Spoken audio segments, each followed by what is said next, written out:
నమస్తే, welcome to reflection news. నేను శర్మ. ప్రపంచాన్ని భయపెట్టి పన్నుల మీద పన్నులు వేసుకుంటూ నానా రకాలుగా ఇబ్బంది పెడుతూ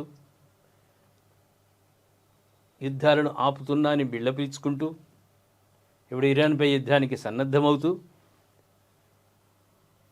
ఇంత వీరత్వంగా పోరాటం చేస్తున్న ట్రంప్ ఏమన్నాడు పాపం, నేను ఇంకెన్నాళ్ళు జీవించి ఉంటానో తెలియదు భావోద్వేగంతో అన్నాడట. ఒకసారి పోదాం. మార్ ఏ లాగో ఘటనపై స్పందించిన అమెరికా అధ్యక్షుడు. తనపై చాలామంది కన్నేశారంటూ నిర్వేదం. గొప్ప నాయకులకే ఇలాంటి ముప్పు ఉంటుందని వ్యాఖ్య. మార్ ఏ లాగో రిసార్ట్లోకి తుపాకీతో చొరబడేందుకు ప్రయత్నించిన ఆగంతకుడిని సీక్రెట్ సర్వీసెస్ ఏజెంట్లు కాల్చి చంపిన ఘటనపై అమెరికా అధ్యక్షుడు డొనాల్డ్ ట్రంప్ తొలిసారి స్పందించారు. ఈ భద్రతా లోపంపై ఆయన కాస్త ఆందోళన, మరి కాస్త వ్యంగ్యంగా మాట్లాడుతూ చేసిన వ్యాఖ్యలు ఇప్పుడు హాట్ టాపిక్ అయ్యాయి.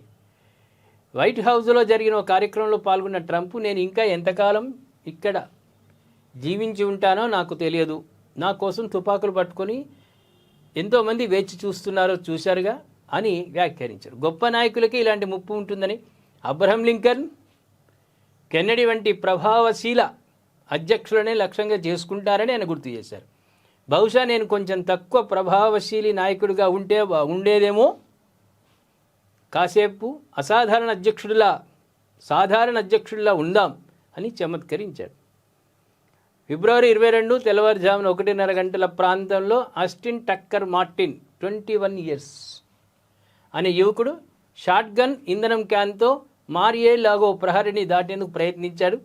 భద్రతా దళాలు హెచ్చరించినప్పటికీ అతడు లొంగకుండా తుపాకీని ఎక్కుపెట్టడంతో సీక్రెట్ సర్వీసెస్ ఏజెంట్లు కాల్పులు జరిపారు. ఈ ఘటనలో మార్టిన్ అక్కడికక్కడే మరణించాడు. ఇది చూడండి, ఈయనంటే అబ్రహాం లింకన్, కెన్నడీ వాళ్ళతో పోల్చుకున్నాడు పాపం ట్రంప్.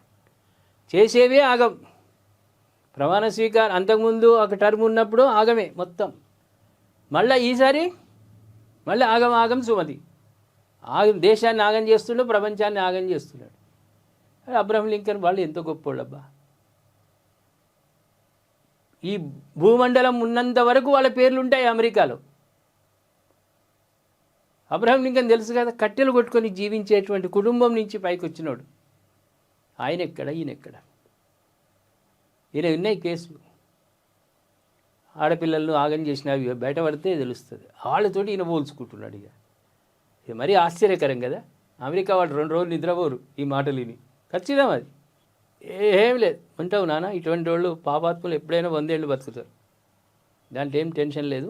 నువ్వు చేసింది ఏం లేదు. ఊకదంపుడు ఉపన్యాసాలు, వాడిని వాళ్ళ మీద దాడి చేయన్నా, వీళ్ళ మీద దాడి చేయన్నా. నీ ఆశ మొత్తం నోబెల్ ప్రైజ్ గురించే ఉన్నది. నోబెల్ బహుమతి, శాంతి దూత అని ఒక బిరుదు తెచ్చుకోవాలి శాశ్వతంగా ఉండేందుకు. అది రాదు, ఖచ్చితంగా ఇయ్యరు. నువ్వు ఎంత ప్రయత్నం చేసినా ఇయ్యరు. నువ్వు ఏం చేసినావు? ఏమంటారు మీరు? ఈయనకు నోబెల్ బహుమతి అవసరమా? ఈ మాటలు అన్నాడుగా, నేను ఇంకెన్నాళ్ళు ఉంటాను అని. అబ్రహం లింకన్ మహామహులతోటి పోల్చుకున్నాడు కదా, ఇది వాస్తవమా? ప్రేక్షకులారా, మీరు స్పందించండి, మీ కామెంట్ రూపంలో తెలియజేయండి. సబ్స్క్రైబ్ చేసుకోండి, షేర్ చేయండి.